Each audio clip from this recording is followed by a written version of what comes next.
Jangan lupa subscribe YouTube channel Metro TV News dan jangan lupa nyalakan notifikasinya.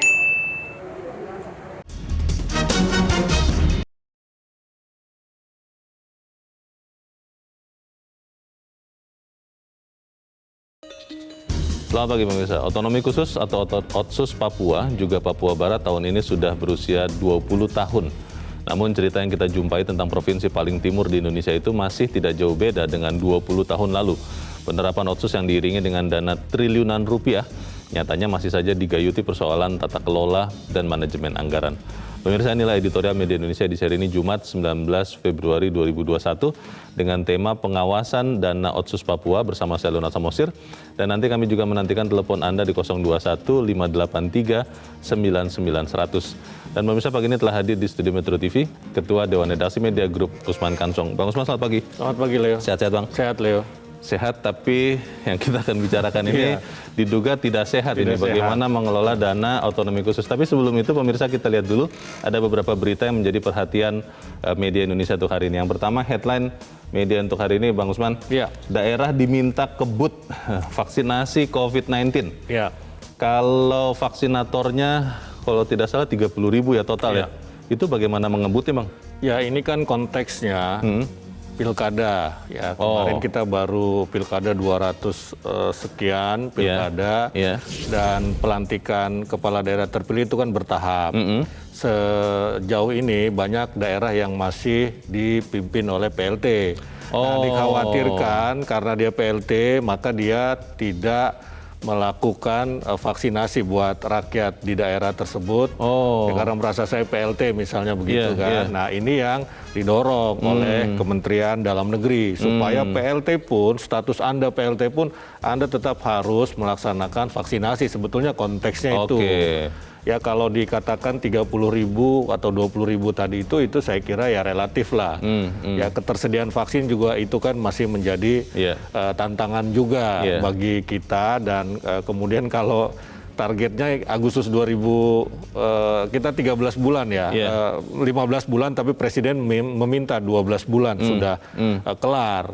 Ya, tetapi itu kan kalau vaksinnya tersedia dan tadi tenaga vaksinatornya juga tersedia. Karena kalau kita baca di Straits Times gitu kan ya, kita baru 10 tahun dan kita termasuk masih kecil ya, baru tahap pertama sekitar 1 juta, tapi di negara lain, Inggris misalnya itu sudah wah puluhan juta itu misalnya. Amerika juga seperti itu. Kita harap vaksinasi ini bisa lebih cepat karena ya kita berkejaran dengan waktu. Kita ke berita selanjutnya, kali ini dari halaman 2 terkait dengan kepolisian ini, Bang Usman. Usut sumber narkoba Kapolsek. Ini kita menjadi pembicaraan, ada Kapolsek yang tertangkap sedang memakai narkoba ini, Bang. Bagaimana, Bang? Ya, memang ini kan berawal dari salah satu anggota Polsek tersebut, salah satu Polsek di Kota Bandung ya, Astana Anyar ya. Itu terindikasi positif narkoba, kemudian diselidiki oleh Propam dan ternyata memang ada 11 orang. Dan termasuk Kapolseknya, seorang Kapolsek ya, dan kemudian diteliti lagi terus. Dan ini intinya berita ini ingin menelusuri sebetulnya. Diharap ditelusuri dari mana sumbernya. Ya, sumbernya ini kan kemudian bisa jadi pertanyaan orang. Bisa dia beli dari pengedar atau bisa juga dari barang bukti. Ya kan? Ini kan itu ya yang sering ya. Yang kita khawatirkan memang dari barang bukti begitu kan.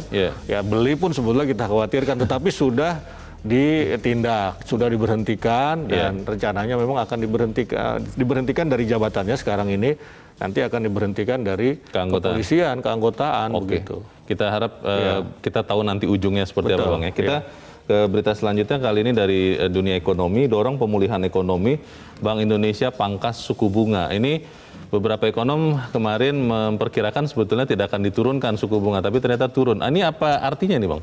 Iya, karena memang kan di masa pandemi ini penyaluran kredit itu tersendat. Ya, salah satu penyebabnya mungkin karena bunganya tinggi. Karena itu BI menurunkan suku bunga. Tetapi kemudian kan tergantung pada perbankan. Apakah perbankan juga mau menurunkan suku bunganya sehingga kredit bisa lancar begitu. Karena di berita tadi juga disinggung Gubernur Bank Indonesia itu mengatakan ya bank juga dong ikut menurunkan, walaupun perbankan sendiri, saya pernah hadir dalam diskusi dengan Himbara itu tidak ada korelasi sebetulnya antara penurunan suku bunga dengan pemulihan ekonomi atau pertumbuhan ekonomi. Yang korelasi adalah daya beli, karena memang pertumbuhan ekonomi kita didorong oleh konsumsi dalam negeri, tetapi mungkin juga termasuk konsumsi kredit kan, jangan-jangan. Kita harapkan ya ada hasil yang baik dari sini dan dibicarakan harusnya. Kita ke editorial, pengawasan dana otsus Papua. Ini menarik sekali, Bang Usman, 20 tahun. Tadi di dalam editorial dikatakan sudah lebih dari 100 triliun ya, sekitar 120-an triliun sudah dikucurkan selama sekian tahun. Kok kenapa kemudian sekarang kita bicarakan soal pengawasan ya Bang?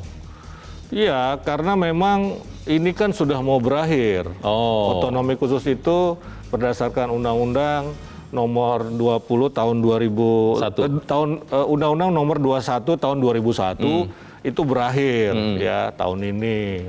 Jadi kemudian isu ini muncul lagi. Ya, apakah kan pertanyaannya apakah akan diteruskan atau tidak? Kan begitu.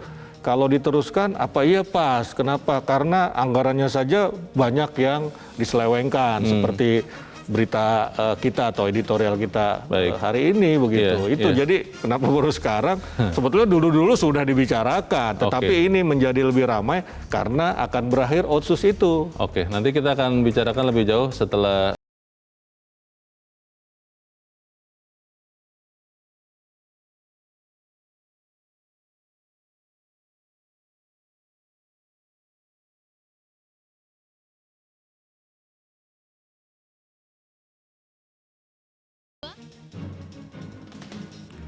Terima kasih Anda masih bersama kami di Editorial Media Indonesia, dan kita langsung ikuti Editorial Media Indonesia untuk hari ini Jumat 19 Februari 2021, pengawasan dana otsus Papua.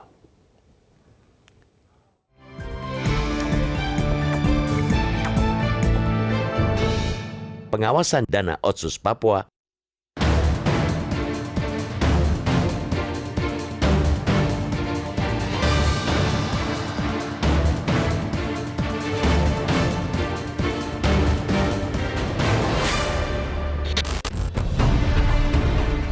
Otonomi khusus atau Otsus Papua juga Papua Barat tahun ini sudah berusia 20 tahun. Namun, cerita yang kita jumpai tentang provinsi paling timur Indonesia itu masih tak jauh beda dengan 20 tahun lalu. Penerapan Otsus yang diiringi dengan dana triliunan rupiah nyatanya masih saja digayuti persoalan tata kelola dan manajemen anggaran, akuntabilitas dan transparansi anggaran yang rendah. Alih-alih membuat dana besar itu mampu mengangkat kesejahteraan rakyat Papua dan Papua Barat, malah kerap diselewengkan, bahkan dikorupsi. Laporan terbaru Badan Pemeriksa Keuangan atau BPK yang kini tengah didalami Polri tentang dugaan penyelewengan dana Otsus Papua dan Papua Barat senilai 1,8 triliun rupiah pun sesungguhnya bukan cerita yang betul-betul baru. Penyelewengan yang diduga bermula dari pemborosan penggunaan anggaran hingga penggelembungan dana untuk pengadaan sejumlah fasilitas umum itu seperti mengulang kasus-kasus lama yang sudah duluan menggerogoti dana Otsus Papua dan Papua Barat. Sebutlah misalnya korupsi proyek pembangunan gereja King Mimile 32 Mimika Papua yang ditangani KPK. Lalu korupsi proyek pekerjaan jalan Kemiri Depapre Jayapura Papua yang telah membawa ex-kepala Dinas Pekerjaan Umum Papua Mikael Kambuaya ke balik jeruji penjara. Kasus-kasus tersebut sejatinya mengindikasikan satu hal, yakni pengawasan anggaran yang lemah. Kalaupun mau ditambahkan satu hal lagi ialah ketiadaan pendampingan dari pemerintah pusat yang memadai terkait tata kelola anggaran Otsus yang jika ditotal sejak 2001 telah terkucur sebesar 93 triliun rupiah untuk Papua dan 33 triliun rupiah bagi Papua Barat. Bukankah semakin besar anggaran semestinya diimbangi dengan pengawasan dan pembinaan yang juga semakin kuat? Dua poin inilah yang seharusnya menjadi variabel krusial dalam pembahasan perpanjangan Otsus Papua dan Papua Barat yang akan berakhir tahun ini. Saat ini pemerintah sudah menyiapkan rancangan revisi undang-undang atau RUU nomor 21 tahun 2001 tentang otonomi khusus atau Otsus bagi Papua. Rancangan undang-undang itu telah masuk prolegnas DPR di 2021. Jika kita tengok draft rancangan undang-undang itu, ada beberapa hal yang mesti dikritisi. Pasal 34 ayat 3 huruf E, misalnya, pemerintah akan menaikkan plafon alokasi dana otonomi khusus menjadi 2,25% dari dana alokasi umum atau DAU secara nasional. Sebelumnya, dana Otsus Papua sebesar 2% dari DAU nasional. Boleh-boleh saja pemerintah ingin menaikkan dana Otsus Papua dan Papua Barat itu. Tetapi, apakah juga sudah disiapkan sistem pengawasan yang efektif sehingga dana itu tak mudah diselewengkan? Sudahkah pemerintah mengevaluasi dan mengaudit apa yang sudah dihasilkan dari dana super besar selama 20 tahun terakhir itu? Benarkah gelontoran dana itu mampu menyejahterakan rakyat asli Papua? Atau jangan-jangan malah hanya dinikmati segelintir elit di Papua maupun Jakarta? Jika itu semua tidak disiapkan, barangkali cerita 5, 10, atau 20 tahun ke depan akan sama dengan hari ini. Penyelewengan-penyelewengan akan terus ditemukan, entah oleh kepolisian, kejaksaan, atau KPK. Sementara itu, harapan awal dari konsep otonomi khusus untuk membangun kesejahteraan rakyat Papua malah tidak terwujud. Masyarakat Papua tak juga kunjung sejahtera dan pemerataan pembangunan di provinsi itu terus menjadi mimpi. Wacana agar pemerintah mengganti model pengawasan pengelolaan dana daerah otonomi khusus tampaknya perlu menjadi perhatian. Anggaran untuk daerah khusus semestinya dikelola dan diawasi dengan cara khusus pula. Sangat aneh bila pemerintah hanya menetapkan kekhususan pada status daerahnya, tapi tidak dengan desain pengawasan dananya. Mumpung rancangan undang-undang tentang otonomi khusus Papua dan Papua Barat belum final, kiranya kita bisa menitipkan pesan kepada pemerintah dan DPR yang akan membahasnya nanti, supaya model pengawasan dana Otsus dapat dimodifikasi sesuai dengan kondisi kekhususan Papua. Tanpa itu, revisi Undang-Undang Otsus Papua hanya akan memperpanjang status kekhususan daerah itu, tapi tidak akan menghentikan lanjutan cerita lama tentang ketidakberesan akuntabilitas dan transparansi, juga tentang korupsi dan penyelewengan dana Otsus.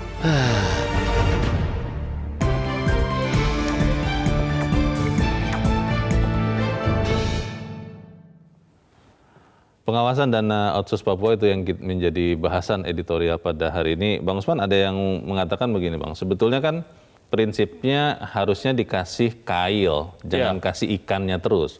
Supaya kemudian dia bisa lebih mandiri, termasuk juga daerah. Nah, pertanyaannya setelah tadi sempat Bang Usman ceritakan sejarahnya, kenapa ini kemudian kelihatannya perlu untuk masih diperpanjang otonomi khusus ini? Iya, nomor satu saya kira memang masih diperlukan, ya, karena tujuan dari otonomi khusus itu belum tercapai secara sempurna, secara baik begitu. Salah satunya ya saya kira tingkat kesejahteraan masyarakat yang masih ada perubahan, ya, ada perubahan, tapi kecepatannya mungkin tidak seperti nilai uang yang sudah digelontorkan, kira-kira seperti itu. Nah, karena itu dia masih diperlukan, ya. Itu saya kira nomor satu begitu kan. Ya, jadi tujuannya sebetulnya menyejahterakan rakyat Papua, ya. Yang kedua saya kira ini penting juga secara politik, ya, secara politik untuk menunjukkan bahwa pusat itu sangat memperhatikan Papua, begitu kira-kira ya. Paling tidak dua hal itu, jadi secara ekonomi dalam hal kesejahteraan dan kedua juga secara politik begitu. Tapi Bang, kan kita lihat di dalam editorial dikatakan temuan akhir yang sekarang sedang didalami Polri dari BPK ada dugaan penyelewengan, dan ini kelihatannya bukan kali ini saja kan, beberapa tahun yang lalu juga pernah kita dengar. Nah, tapi kemudian bagaimana kalau kita terus memberikan dana Otsus ini pada saat kita juga mengendus dugaan penyelewengan, ya kan kita menjadi ya gegabah, Bang, bagaimana? Iya, jadi kan ada prinsip jangan bakar lumbungnya begitu, tapi kejar tikusnya begitu kan. Nah, jadi kalau ada pelanggaran-pelanggaran ataupun penyelewengan, jadi tentu saja siapa yang bertanggung jawab harus ditindak secara hukum, dan itu sudah banyak dilakukan. Editorial tadi mencontohkan paling tidak 2 kasus penyelewengan dana Otsus Papua, dan itu sudah diproses di KPK.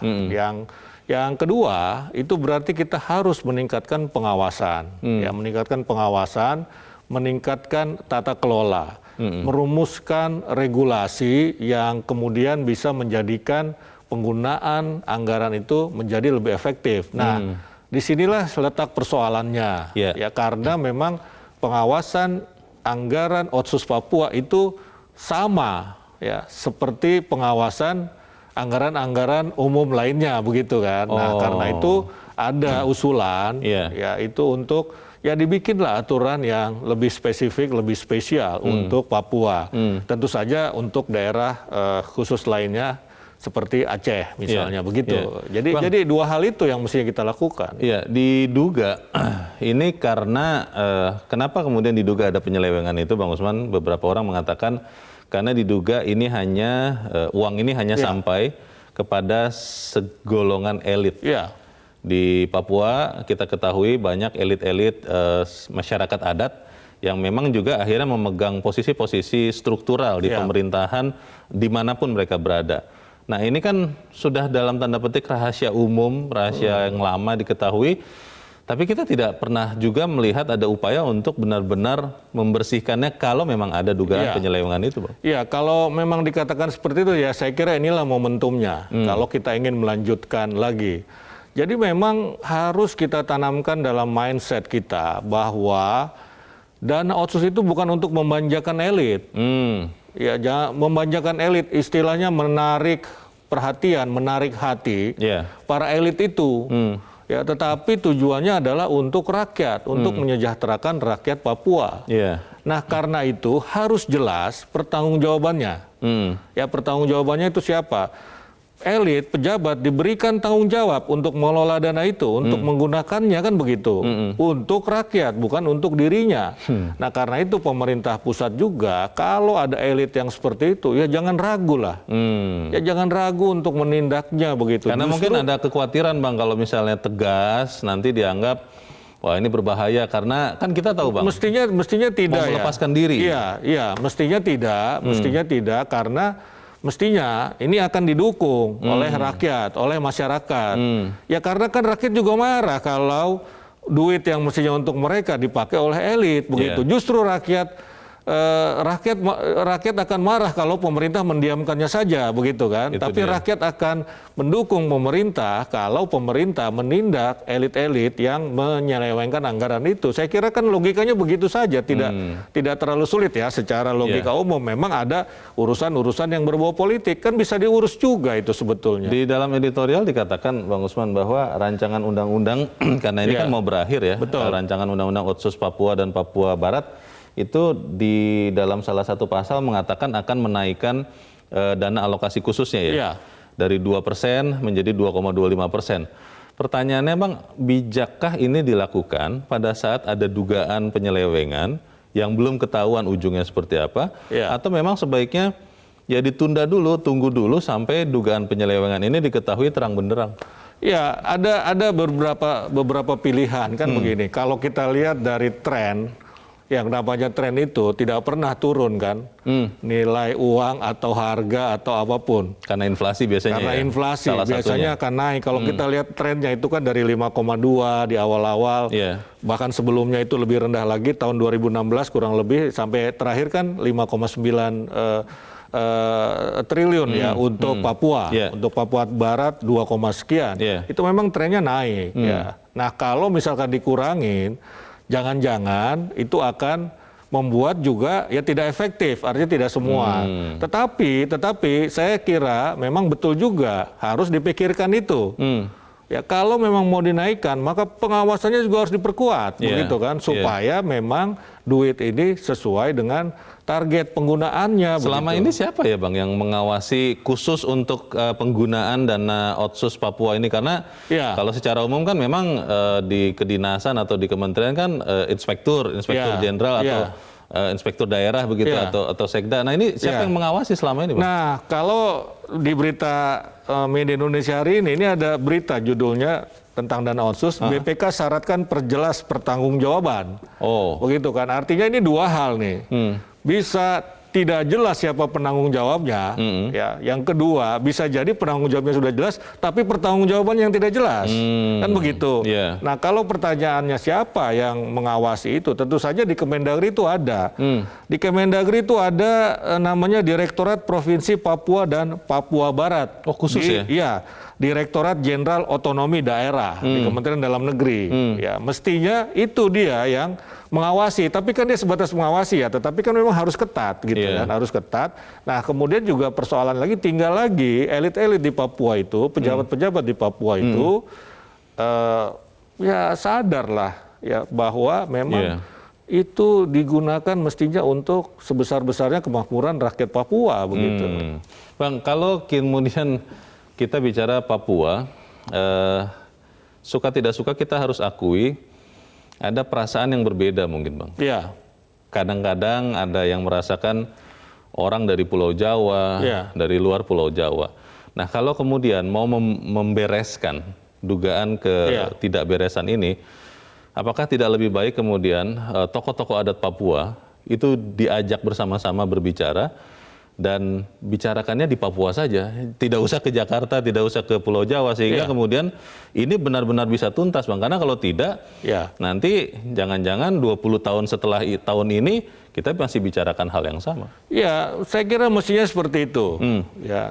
Dan kalau kita lihat presiden yang paling sering ke Papua itu kan Pak Jokowi. Tinggal lagi nanti diskusinya Pak Jokowi apakah berbicara dengan masyarakat Papua ataukah berbicara dengan katakanlah MRP, Majelis Rakyat Papua begitu kan. Tokoh-tokoh adat di sana ya. Iya, ini kan saya kira Majelis Rakyat Papua ini juga spesial ini sebetulnya. Ya, di daerah lain tidak ada. Ini meniru model di Eropa, misalkan di Prancis. Prancis itu punya Majelis Rakyat dia. Beberapa negara punya Majelis Rakyat yang tujuannya sebetulnya adalah memberikan masukan kepada pemerintah tentang program-program yang mestinya dilaksanakan. Kalau ada kontroversi biasanya majelis rakyat itu yang memutuskan. Itu Eropa itu banyak menerapkan itu. Dan Papua mencoba menerapkan itu. Nah, karena itu saya kira penting untuk mendiskusikan dan setuju sekali tempatnya memang harus di Papua. Jangan di Jakarta. Dan salah satu kritik ini kan banyak pejabat Papua yang sebagian besar waktunya dalam sepekan, mungkin 4 hari, 5 hari itu adanya di Jakarta begitu kan. Jadi jangan memberi peluang itu lebih besar lagi dengan mendiskusikan Papua itu di Jakarta begitu kan. Baik, kita harus jeda dahulu, Bang Usman dan pemirsa tetap bersama kami, editor.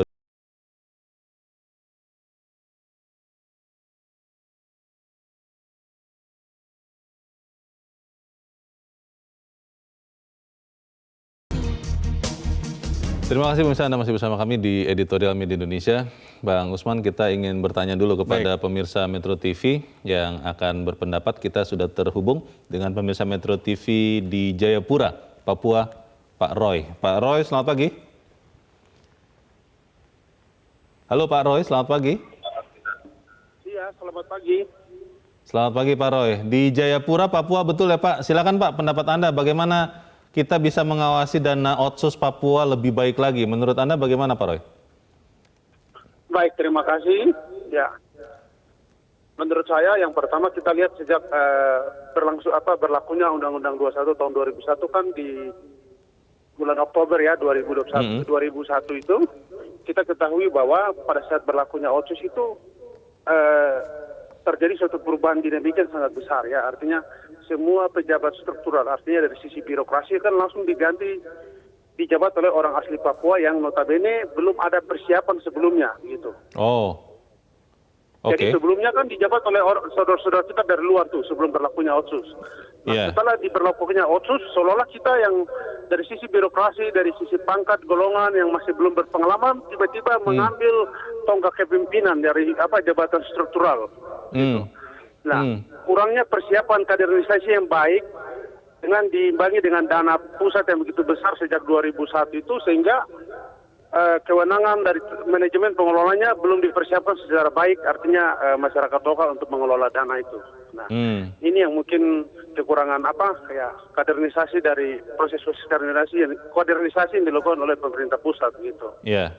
Itu pertama Pak, dari sisi kelemahan di manajemen di tingkat daerah. Yang kedua ada kelemahan juga ini ada dua sisi Pak, harus kita lihat ya, baik dari pemerintah daerah sendiri maupun dari pemerintah pusat.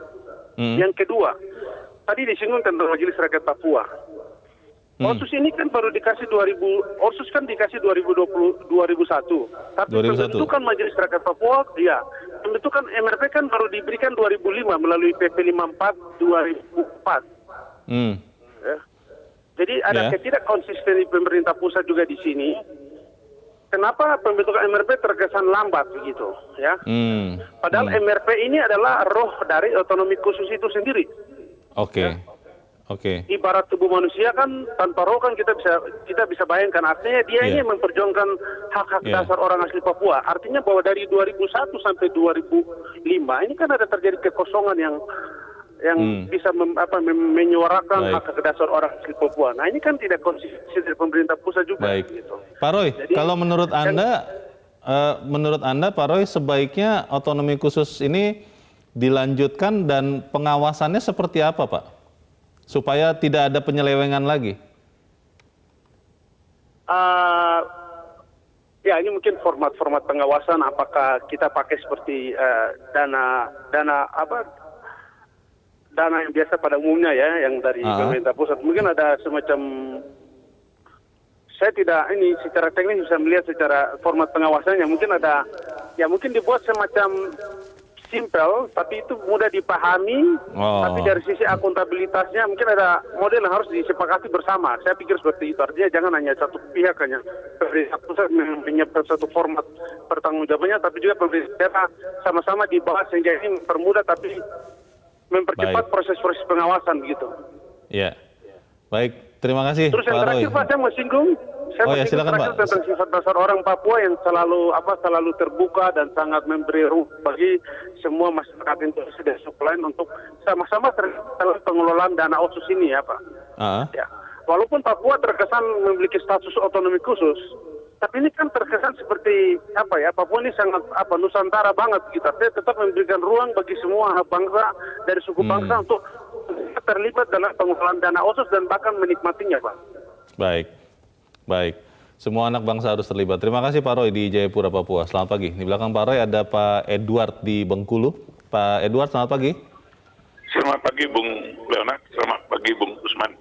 Selamat pagi. Silakan Pak Papua Edward. ini asalnya kan satu provinsi, yaitu Provinsi Papua. Tetapi dengan pertimbangan untuk percepatan pembangunan supaya sama dengan wilayah barat, maka dipecah menjadi dua karena wilayah terlalu luas. Sehingga dana yang digelontorkan pun besar. Tapi seperti yang digambarkan, sejak tahun 2001 ini dijadikan Otsus, otonomi khusus. Pejabatnya yang dulunya banyak dari luar digantikan orang Papua. Saya yakin orang Papua itu banyak yang pintar, Pak. Tetapi sayang mereka tidak memikirkan untuk kesejahteraan rakyatnya sendiri. Mereka setelah pintar, mereka lah jadi mintari.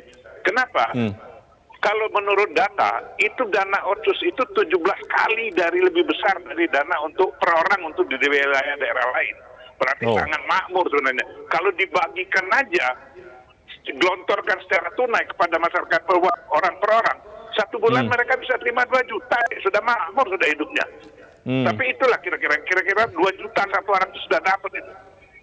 Nah, kita sesalkan. Kenapa selama ini info, mudah-mudahan salah info ini, beberapa orang yang sudah bertugas di Papua dan kembali ke daerah pernah ngobrol dengan saya, itu pejabat Papua itu seperti yang disampaikan, cuma 2-3 hari di Papua, 4 harinya di Jakarta. Jadi mereka gunakan anggaran ini, infonya mudah-mudahan salah, tapi saya banyak ngobrol dengan beberapa petugas yang pernah tugas di Papua. Mereka ngobrol, kalau di Papua itu dananya luar biasa, begini-begini.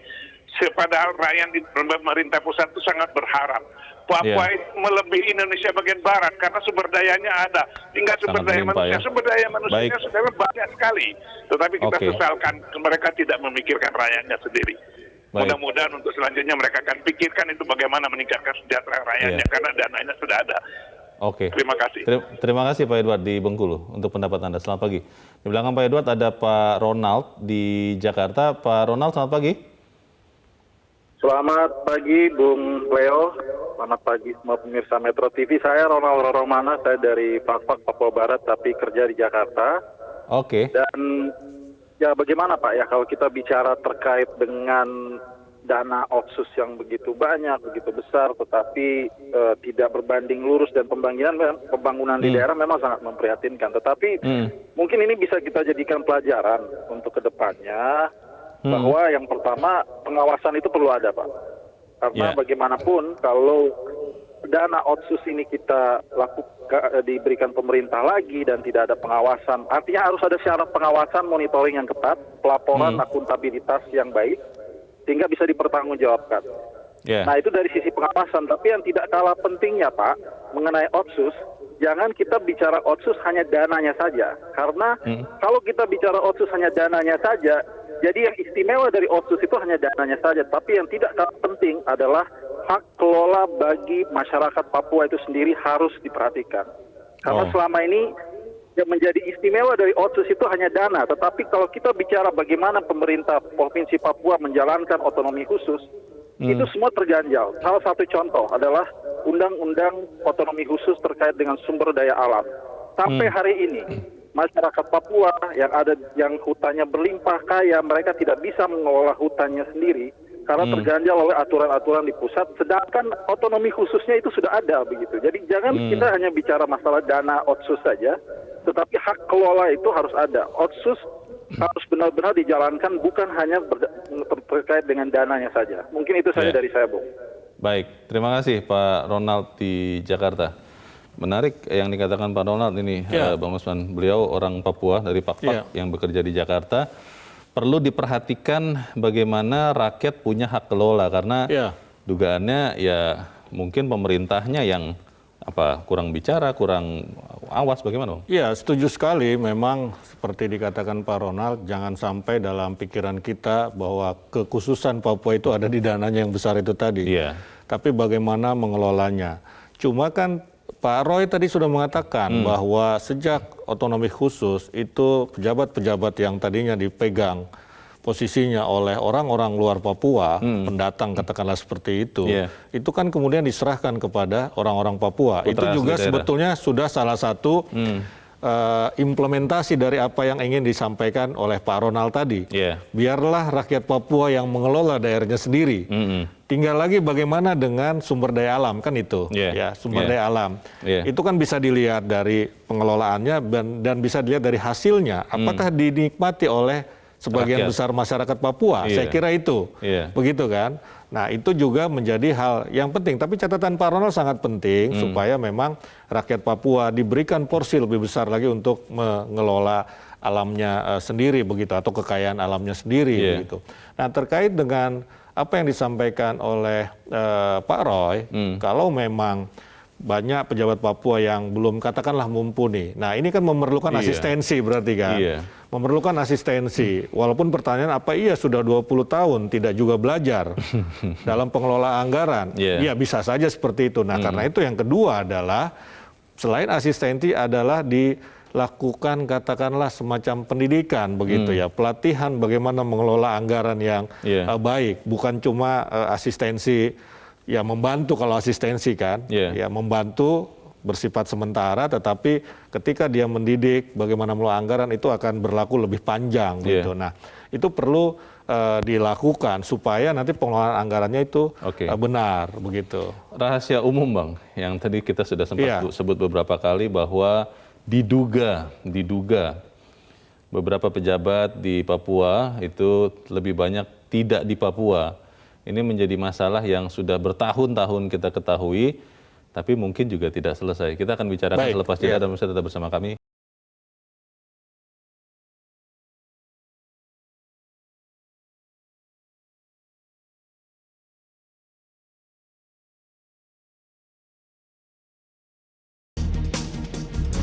Terima kasih pemirsa, Anda masih bersama kami di Editorial Media Indonesia. Bang Usman, kita coba dengarkan dulu lagi Bang, pendapat dari pemirsa kita. Kita sudah terhubung dengan pemirsa Metro TV di Papua Barat. Ada Pak Penias. Pak Penias, selamat pagi.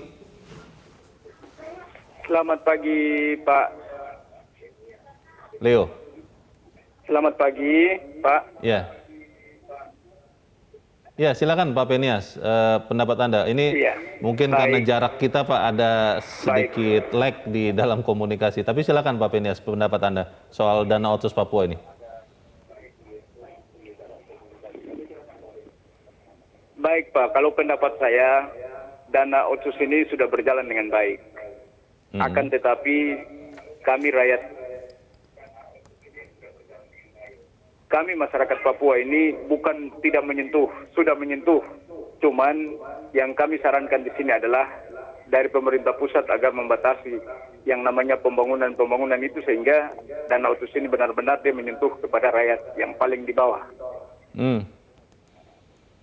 Bukankah pembangunan itu baik Pak Penias? Kenapa harus dibatasi Pak? Maksud Bapak seperti apa pembatasan pembangunan itu Pak? Pembatasan pembangunan itu dalam artian kami ini Pak, jangan terlalu fisik, jangan terlalu besar sehingga memakan dana otsus ini dengan begitu banyak sehingga masyarakat Papua ini tidak terlalu merasa yang namanya dana otsus itu Pak, sehingga ada yang tidak puas, ada yang tidak merasa menyentuh sehingga ada timbul gejolak-gejolak yang mungkin dia tidak merasakan terlalu jelas dana otsus ini. Lebih baik ke arah mana kalau menurut Pak Penias ketimbang lebih banyak ke pembangunan fisik yang besar-besar? Lebih baik ke arah mana? Apakah pendidikan atau apa Pak? Menurut Anda bagaimana? Yang lebih baik menurut saya adalah langsung menyentuh kepada masyarakat itu. Yang salah satunya adalah pendidikan, kesehatan, ekonomi, memberikan modal usaha lah dari otsus itu sendiri. Sehingga masyarakat otsus itu bisa mandiri, bisa menikmati dengan langsung bahwa dana otsus itu yang seperti apa Pak. Oke.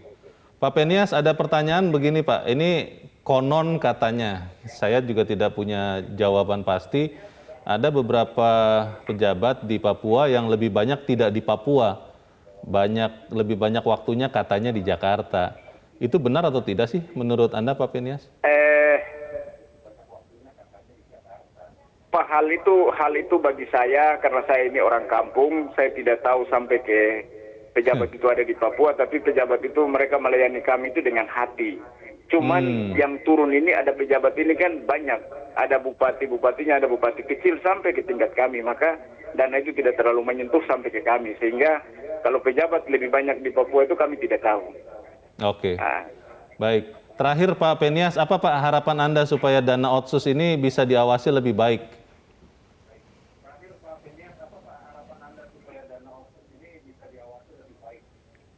Harapan saya dana ini diawasi dengan baik ini, kalau dana itu dia langsung menyentuh sampai ke tingkat desa, maka lebih terawasi. Kemudian pemerintah pusat pun lebih mudah untuk mengawasi karena dana ini dia langsung menyentuh sampai ke tingkat desa. Karena kami juga mengatur masyarakat langsung ke tingkat RT, RW, itu yang kami sempat melihat dan mendengar seperti itu Pak. Oke, terima kasih Pak Penias untuk pendapat Anda dari Papua Barat. Selamat pagi. Di belakang Pak Penias ada Pak Mervin di Jakarta. Pak Mervin, selamat pagi. Selamat pagi Pak. Selamat pagi Pak Mervin. Silakan Pak pendapat Anda Pak. Selamat pagi. Jadi begini Pak, menurut saya ini kan mengagetkan publik ketika adanya kebocoran dana 1,8 yang disampaikan oleh Menteri Keuangan. Pertanyaan kita itu adalah bahwa selama ini audit keuangan oleh BPK itu bagaimana? Begitu. Itu pertama. Yang kedua, kita perlu ketahui bahwa otonomi khusus sejak tahun 2001 itu kan hanya ada satu peraturan pemerintah, PP 54 tentang Majelis Rakyat Papua. Selama ini kan tidak ada peraturan pemerintah yang mengatur tentang alokasi dana otsus. Di dalam undang-undang otsus itu kan hanya disampaikan otsus untuk meningkatkan pendidikan, kesehatan, pemberdayaan ekonomi, terus kemudian infrastruktur. Tetapi tidak ada alokasi dananya. Ini membuat kepala-kepala daerah di Papua pusing. Gitu. Bagaimana caranya? Akhirnya masing-masing kepala daerah kemudian menyesuaikan dengan kondisi daerah masing-masing. Begitu. Nah, jadi pertanyaan saya sekarang ini bahwa ketika ada kebocoran anggaran, kita mau salahkan siapa? Sekarang alat ukurnya mana, begitu? Mana peraturan pemerintah yang dibuat oleh pemerintah pusat? tentang anggaran alokasi anggaran tersebut. Itu yang pertama, Pak. Ya. Yang kedua, sekarang kan lagi bergulir pembahasan revisi Undang-Undang Otsus. Yeah. Nah, revisi Undang-Undang Otsus ini kan harusnya itu kan dari bawah, Pak. Begitu. Karena dari bawah berarti akan muncul bahwa ada keinginan masyarakat bahwa ini kurang pas, ini sudah pas, mari kita lanjutkan dan lain sebagainya. Karena kita ketahui bahwa Undang-Undang Otsus ini kan tahun 2001 itu kan turun dari atas. Harusnya sekarang ini revisinya dari bawah dulu. Ini tiba-tiba sudah ada di meja DPR RI. Dan yang dirubah itu kan hanya dua. Yang pertama adalah menambah alokasi anggaran menjadi 2,25 dari APBN. Yang kedua adalah mempermudah pemerintah untuk mengadakan pemekaran daerah. Jadi dulunya pemekaran daerah itu kan pemerintah pusat dapat melakukan pemekaran daerah kalau tidak salah. Kalau yang dulunya itu kan harus melalui MRP, DPRP atau DPRPB, MRPB. Jadi menurut saya persoalan ini harus dilihat dari dua sisi. Kebocoran anggaran ini kita harus lihat dari sisi pemerintah daerah di Papua dan Papua Barat, dan pemerintah pusat juga harus merenung dengan regulasi-regulasi yang tidak diturunkan secara rigid di Papua. Begitu, Pak. Baik, terima kasih Pak Mervin untuk masukan yang konkret dari Jakarta. Selamat pagi. Ini sangat menarik, Bang Usman, tapi kita kelihatannya harus bahas selepas jeda, dan pemirsa tetap bersama kami. Editorial Media Indonesia segera kembali.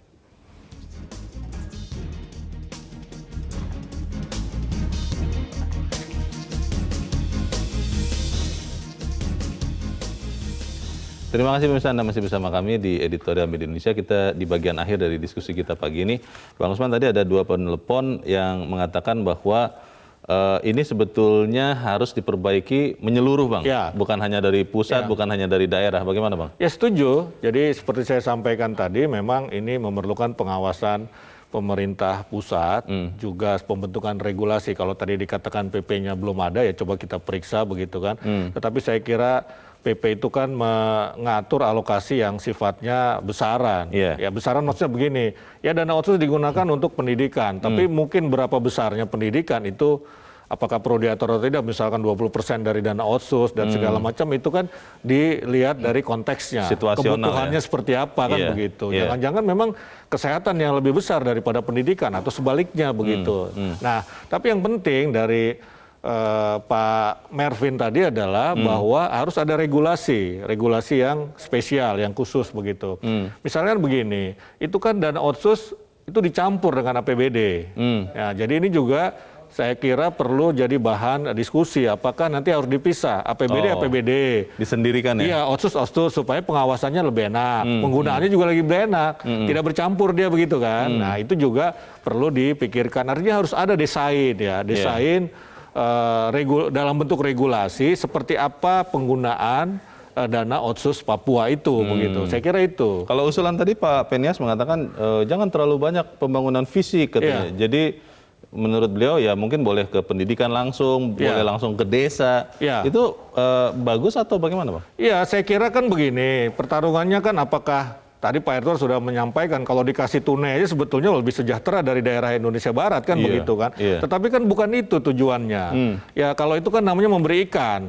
Ya memberi ikan, tetapi harus diberikan fasilitas, ya fasilitas untuk masyarakat Papua lebih sejahtera. Ya misalkan pembangunan jalan itu kan akan bisa memberikan kesejahteraan. Kenapa? Karena mobilitas barang itu akan lebih mudah. Orang memasarkan barangnya akan lebih mudah. Sekolah juga harus dibangun. Kenapa? Supaya pendidikan masyarakat Papua itu baik, begitu kan. Nah jadi tidak seperti itu, tidak langsung dikasih langsung ya. Tentu saja ada yang dikasih langsung, misalnya bantuan tunai BLT dalam masa pandemi ini kan semua dapat, atau bantuan kesehatan misalnya. Saya kira itu gitu. Nah, tetapi yang paling penting catatannya adalah kalau kita mendiskusikan Papua, kita memang harus melihat sejarah. Kenapa otonomi khusus itu ada, begitu kan, supaya kita bisa menempatkan ya duduk persoalannya sesungguhnya seperti apa. Kalau saya membaca sejarah otonomi khusus itu, saya berpikiran bahwa, dan kita semua di sini, saya kira ingin otonomi khusus ini berlanjut. Ya karena memang sejarah tadi itu kita lihat begitu loh. Sejarah zaman reformasi ini kan banyak tuntutan macam-macam. tuntutan merdeka di satu daerah, misalkan di Papua, di Aceh, kemudian di daerah lain itu kan ada. Nah, otonomi khusus itu sebuah jalan tengah. Ya, jalan tengah bagi masyarakat Papua. Bayangkan kalau di daerah lain otonominya umum tadi kira-kira seperti itu.